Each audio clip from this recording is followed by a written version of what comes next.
Okay, I think we should get started. Um, Hi all, thank you so much for joining us for the Parsons Communication Design lecture series today.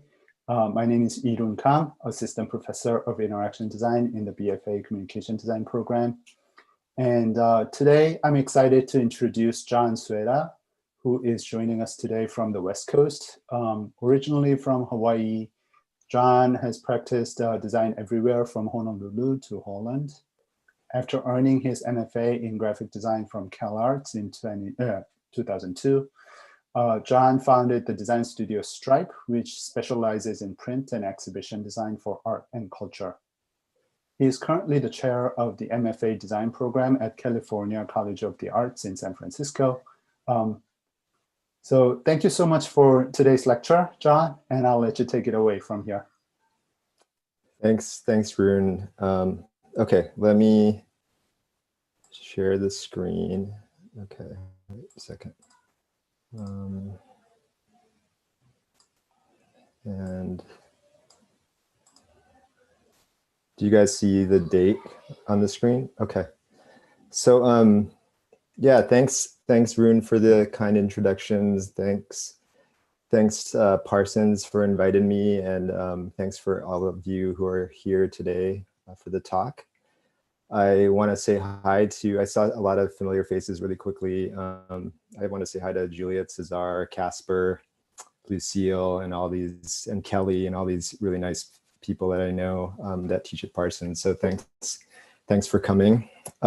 So I was originally supposed to do this talk on March 6th in the spring, and I remember talking to my wife on March 2nd as if I was going to hop on the flight that week and show up in New York. But little did we know that the world as we knew it was about to change pretty drastically. So lucky that my wife's very smart and very convincing, and I think we, meaning myself and you at Parsons, are happy that we postponed, but I'm super happy to be back today.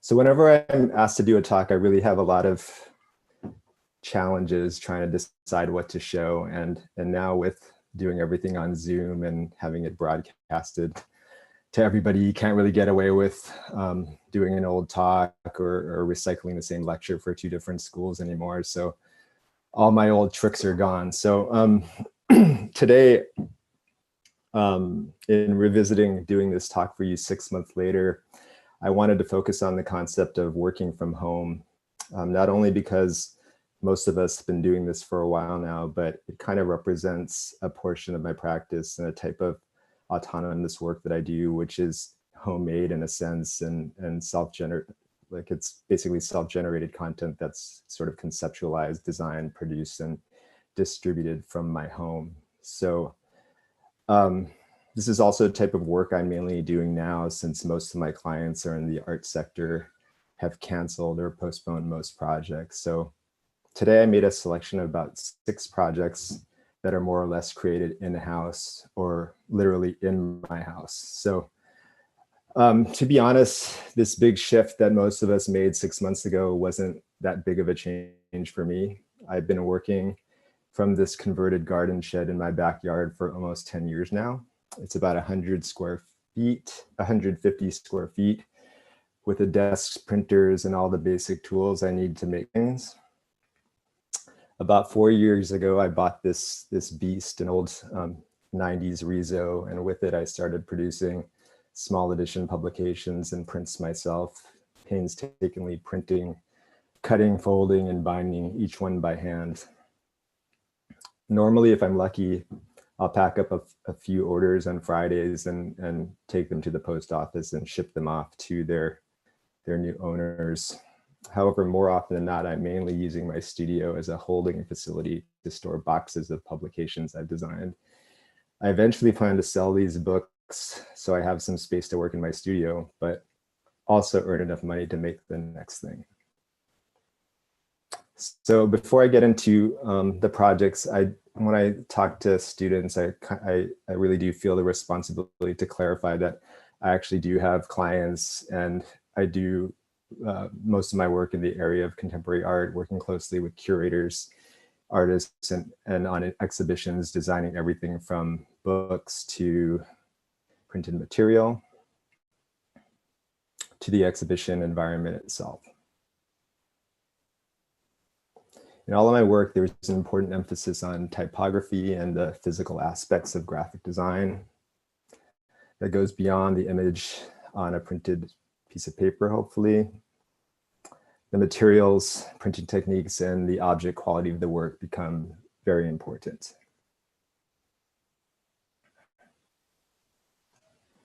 I also have a deep interest in the activities of curators and have an ongoing curiosity and desire to integrate these activities into my practice as a graphic designer.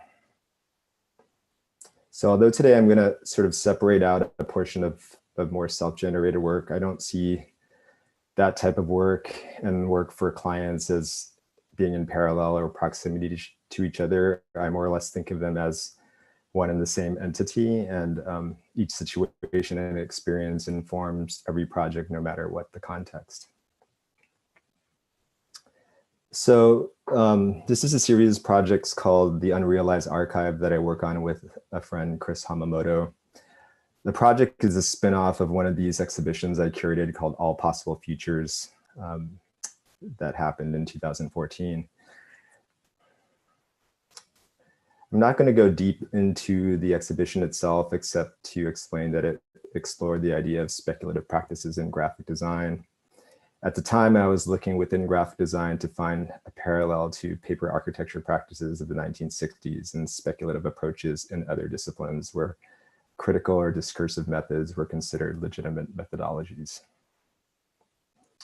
This small section in the exhibition called the Unrealized Archive was in fact the initial proposal for the show and included a selection of unrealized graphic design projects that were proposed but never executed by the client.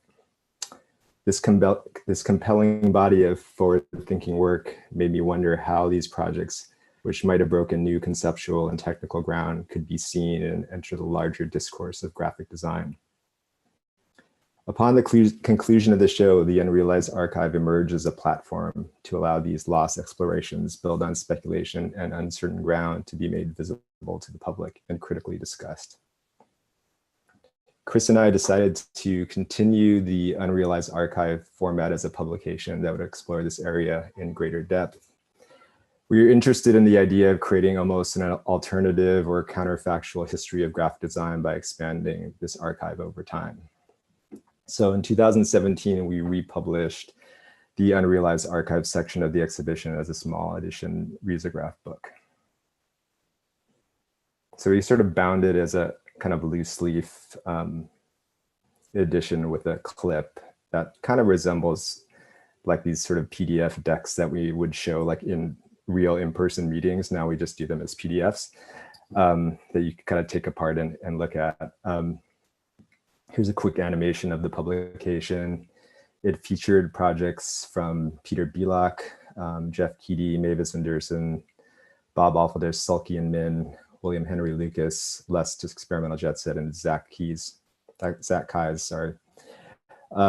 For each entry, there's an image of the project as well as an explanation of the context as well as why it was not realized.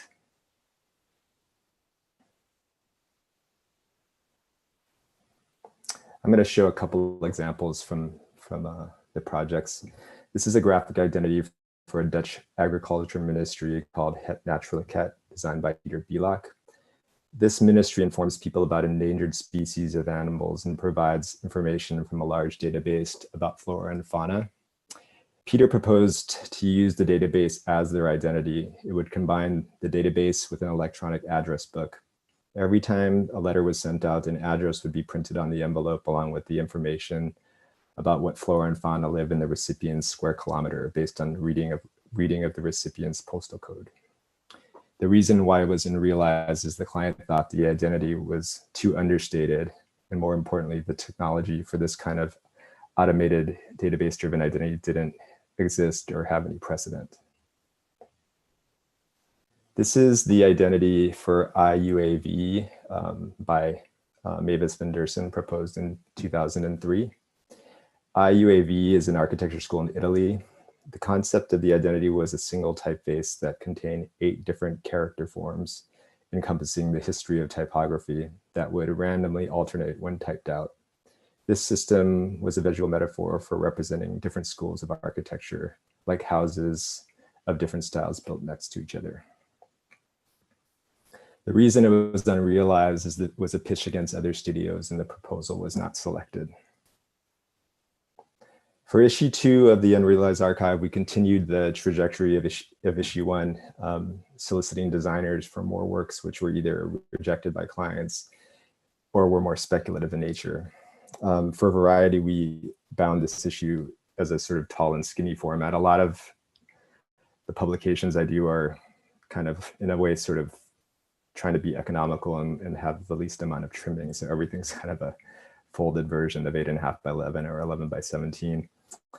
The publication featured projects from Abake, Alex D'Armand, Dexter Sinister, Tetsuya Goto, Goys and Pearls, Hammer, Yul Joe, Zach Jensen, James Landing, Studio Pandan, Chris Rowe, Team Thursday, Alejandra Valenzuela, and Hanse Van Hallam, as well as a text by Dexter Sinister.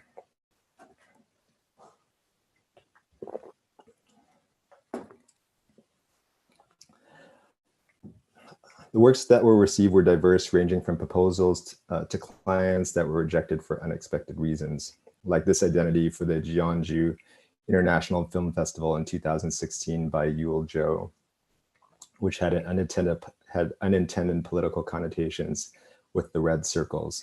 In this case, meant to represent the ellipses found in film scripts were too reminiscent of the Japanese flag.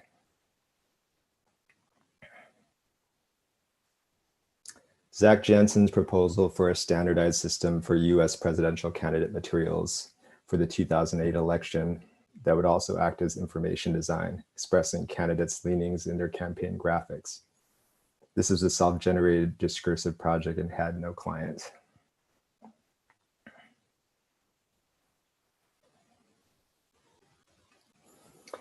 Hanse Van Hallam, who's known for making these amazing patterns and sort of typographic generated decorative patterns, she was approached by a sock company to create a line of sock designs in 2015.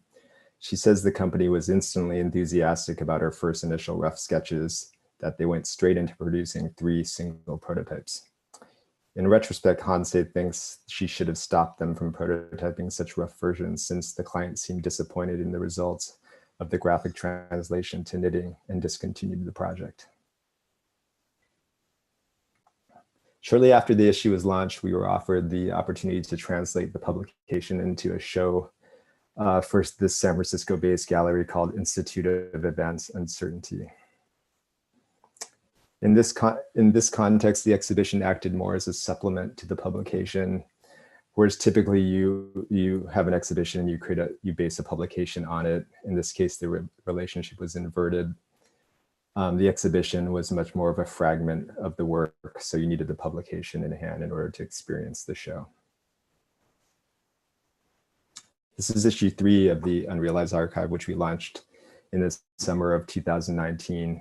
For this issue, and for at least a few upcoming issues, we decided to attach themes to the projects we collect. For this issue, we chose the notion of large format, or works that are atypically large in scale. We were curious how graphic design operated and was either impeded or encouraged by this uncommon format.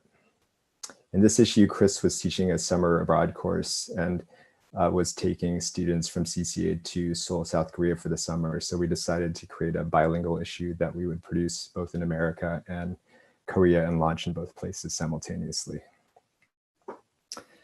This issue features projects from Matthew Kneebone, Na Kim, Sigrid Callan, Leonardo Sonoli, Harry Chung, and James Goggin, and a text by Robert Kett on the 1968 Mexico Olympics, where he writes about the unrealized large-scale street navigation plan by architect Eduardo Terrazas and graphic designer Lance Wyman.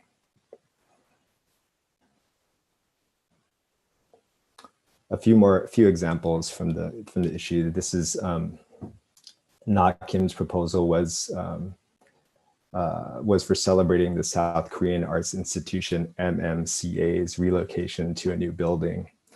The exhibition was called As the Moon Waxes and Wanes, and was meant to explore a life cycle and destiny of a work of art.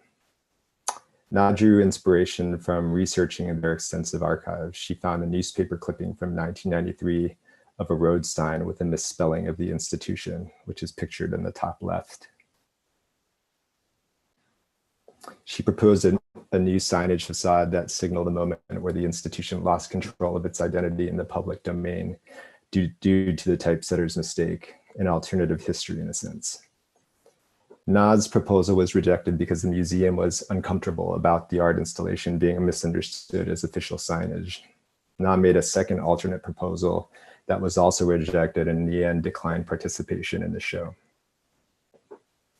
This is a project called Bonbon by Sigrid Kallan in 2017. The prompt was for artists to develop a bonbon or chocolate with packaging for the refilled in Bergik, a celebration of the Dichtstyle movement to support 100 years of Dichtstyle.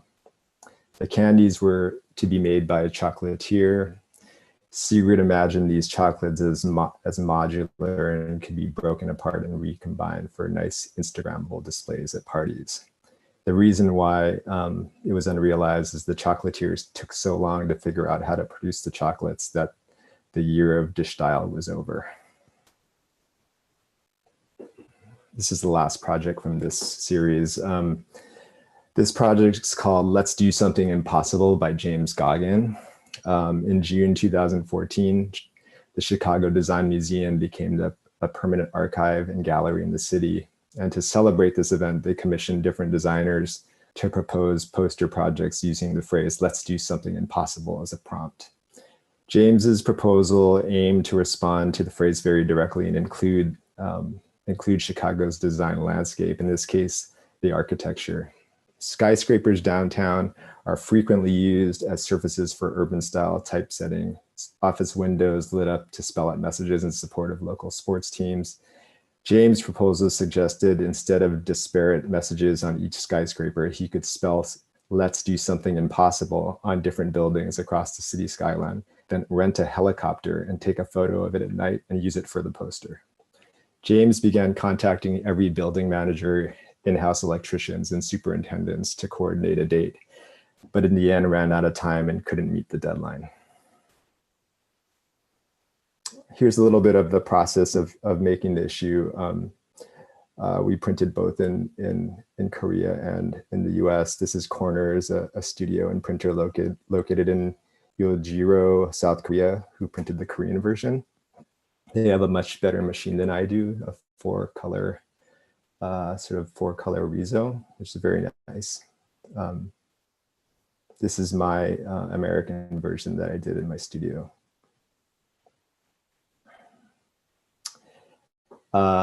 This is the image of the launch of the publication, both in South Korea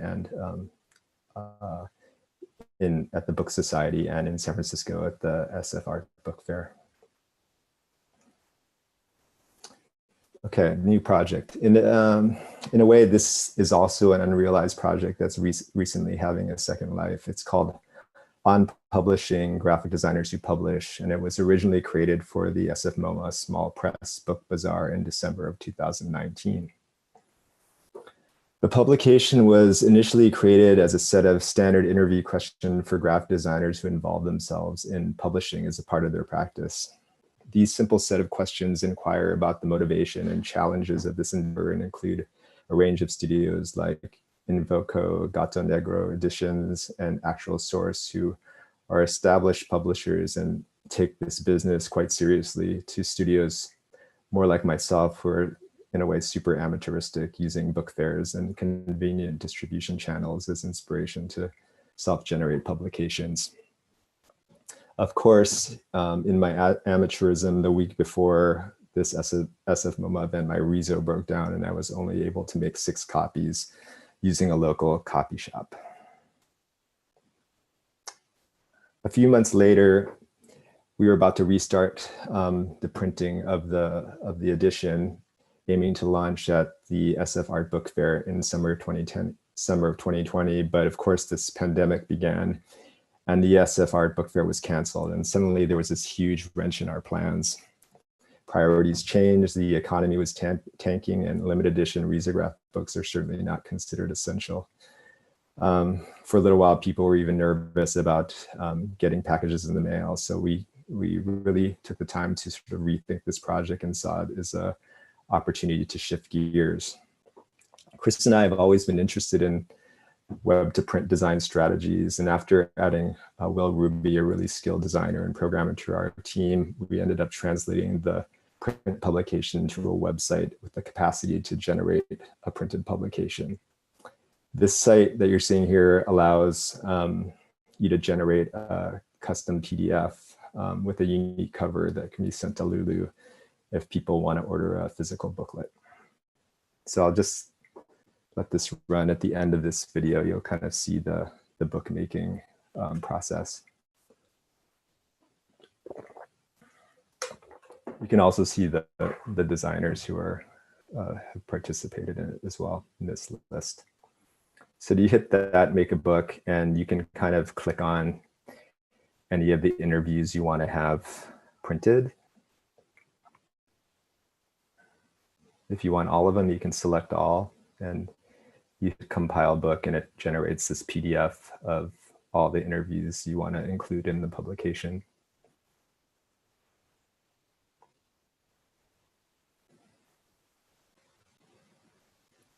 And lastly, in a second, I'll hit cover, and we've created Will created some kind of a process where you can generate a sort of random cover with logos from any of the participants. So here are our first prototypes sent back from Lulu a few weeks ago. And like I said, you can generate a sort of original cover for each issue that's printed. One thing that we were all interested in was sort of the limitations of the web browser, and we're excited about this sort of aformal glitches or hiccups that the translation from web to print might produce. But in reality, it looks pretty good. Like the typography is not in a way as weird as we were expecting. So we're going to have to work on that. And this publication is going to launch next week at the Vancouver Art Book Fair, which is virtual this year. But the project is ongoing. We will continue to add more contributions and expand the library of publishers represented. We feel like this project captures this really uncertain moment for publishing and the world for that matter, and can aim to sort of participate and document this transition to new forms of publishing. I think one of the toughest aspects of the last few months for me has been this sort of isolation from our communities. And one thing that's really kept me from going bonkers during this time has been engaging with the design world and continuing collaborations and conversations with others. This project is the October issue of Idea Magazine, this wonderful and beautifully printed Japanese design magazine. And it represents an ongoing conversation with Maki Suzuki of the studio Bake in the UK. And it has been one of the more gratifying bright spots in the last few months. To give a little context, before the Idea project, Abake, Sophie Derriden, and Radim Pesco curated this amazing exhibition for the Brno Graphic Design Biennial in 2016 called What Mirror Do You Want to Lick?, which is an alternative reality exhibition in a real space, presenting work which interrogates space between reality and fiction, exhibiting a combination of borrowed artifacts, unrealized projects, and newly commissioned work, especially for the show. I happened to be in Brno that year, and in the spirit of our common interest in alternative realities and counterfactual histories, a conversation with Maki was sparked at a bar one night that continued over email for months and later materialized in a series of interviews for the What Mirror Do You Want to Lick catalog series designed by Abake that are pictured here in this slide. This show has traveled throughout Europe and and recently was set to open in Melbourne, Australia, but was canceled due to the pandemic the day before opening on March 18th. Following a Zoom call where we all commiserated about all our projects that had been canceled, Maki suddenly invited me to help organize Phantom Spoon, a collection of work that was canceled during the pandemic that would be printed in Idea magazine. And I thought it was the perfect sort of overlap of themes from What Mirror Do You Want to Lick and All Possible Futures. Here's the letter we sent out to potential contributors asking for projects canceled during the pandemic and warning everyone that the work might be reproduced as clear varnish on white paper, a ghost image that might not be very visible, apologizing ahead of time for compromising the work in any way. So here are some images of work I helped bring to the project. I'll just click through it quickly. There's the actually the Parsons poster from last spring there at the bottom by No Ideas. This is the credit page that was really beautifully designed by Idea. They really do an amazing job of printing and the material quality of the publication. And it's really impossible to kind of appreciate that kind of quality in photos. So I took this video with my phone. Hopefully you can get a sense of the nature of the publication and kind of understand the this sort of ghost image approach that we took on this.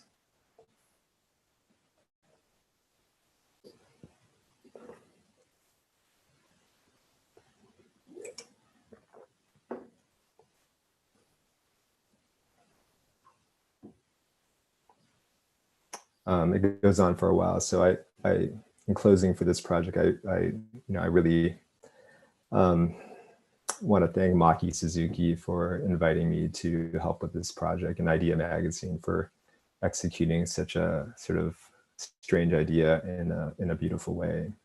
It was really a gift and a sort of uplifting experience during this tough time.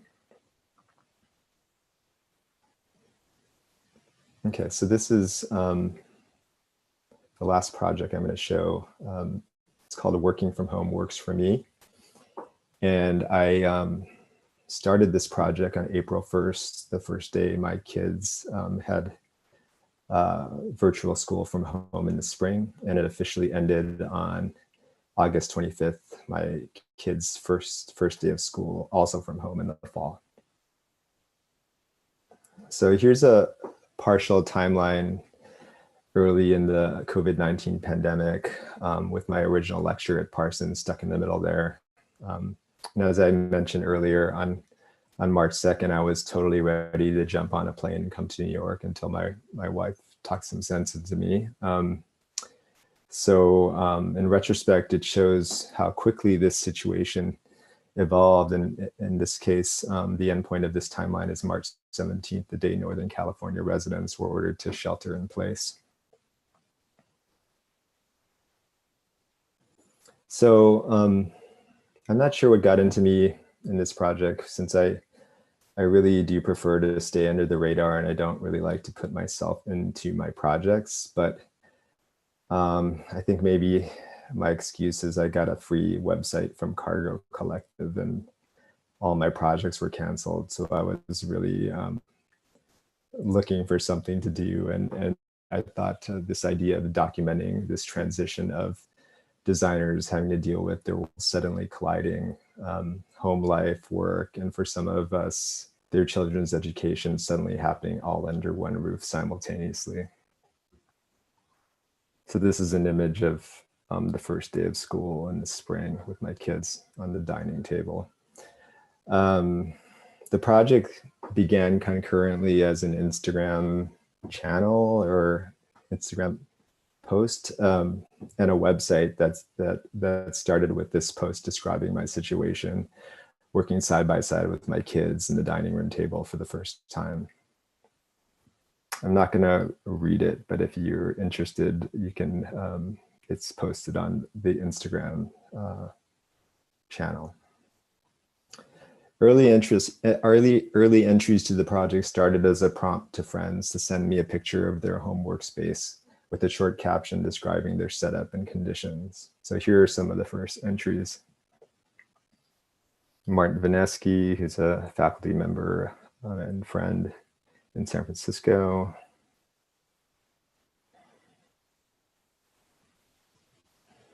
I think what's interesting to see is the range of setups, from people who obviously have a nice home studio setup to those who are improvising and are often relegated to the kitchen table.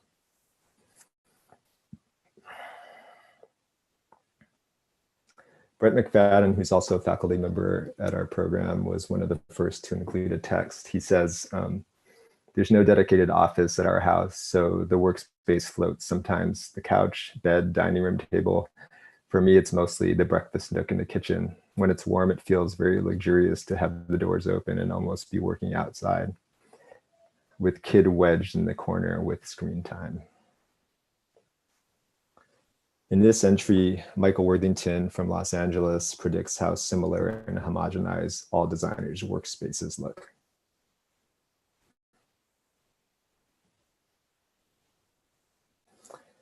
This entry documents two parents alternating childcare and work duties and sharing a minimal workstation in the bedroom.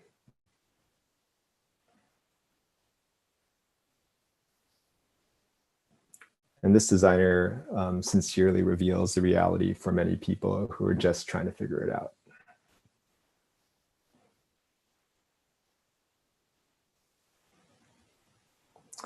So here's a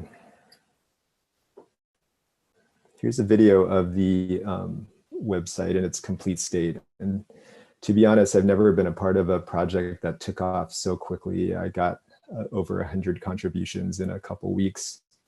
But conversely, I've never been a part of a project that came to such a screeching halt on May 25th, when George Floyd was killed by police officers in Minneapolis, which understandably shifted our country's focus and priorities from the pandemic to the systematic racism happening in the US. I put the project on the shelf after May 25th and only recently revisited it, prompted by another Parsons faculty, Elliot P. Montgomery of Extrapolation Factory, who asked me to speak to his class about it last month and break down some of the findings from the contributions. I'll let this play for a second so you can see the sort of some of the contributions and the Instagram page.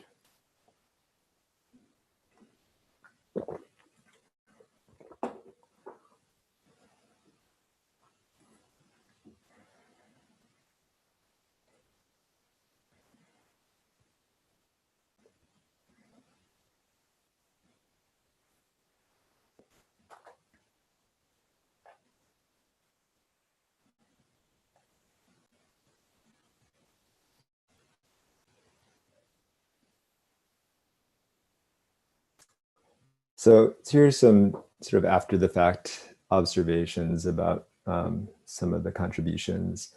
It was interesting to see studios of different sizes who were forced to work remotely, working from different parts of the city or sometimes different parts of the world.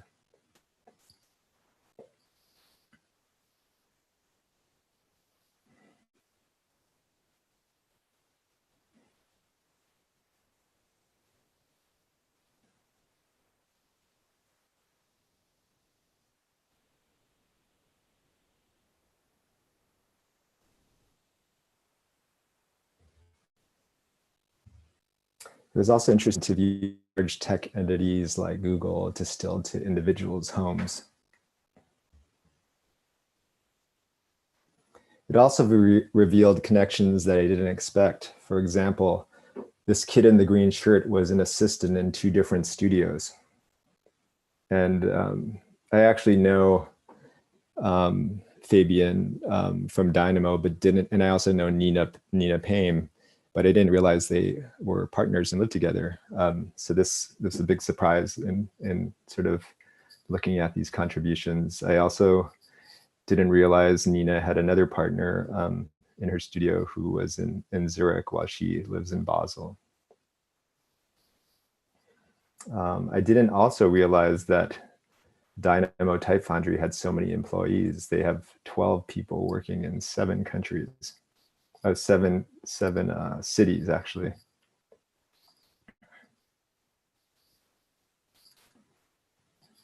So here's some sort of groupings under the heading of challenges. Of course, childcare. You can see lots of people have kids and a lot of them are staring at screens all day. The dining room and kitchen table has sort of become an active workspace.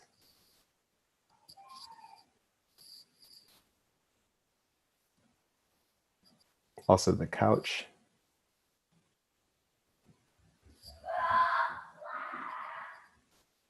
Workarounds, which I think were a sort of interesting discovery that I didn't expect. People have been really resourceful in creating really unique setups for their workstations. I especially like the desk setup in the closet in the top left, as well as Elliot Montgomery's stand-up desk also on the bottom left that he sort of created.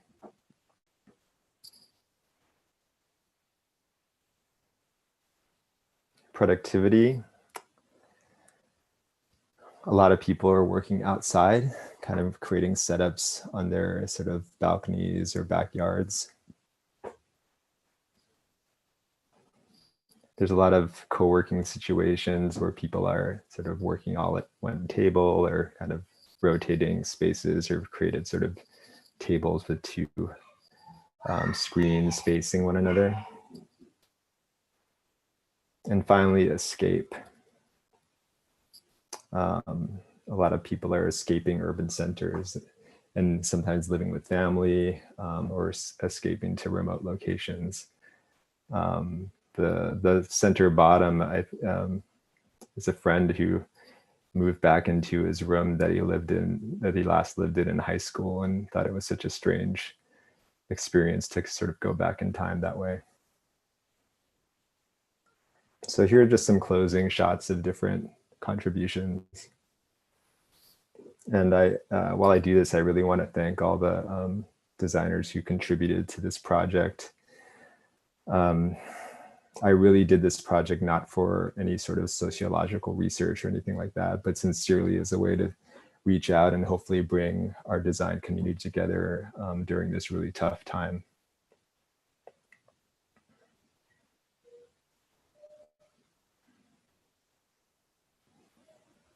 So I'm planning on making one more post to the website for our August 25th. This is, again, the first day of school for my kids who are in the 1st and 4th grade, to sort of bookend this project where it started, and in some ways just give myself some closure about the project. So this is my reality today. I've moved back outside to the shed with Kaya on my left and Issei on my right. I'm helping them with school from about 9 a.m. to 2 p.m. while I get maybe two or three emails done if I'm lucky. It's a really surreal time, but on the optimistic side, it's been a sort of wonderful period where I've really got to know my kids better than I ever imagined that I would. And I'm really thankful for this time for them more than anything. Thank you.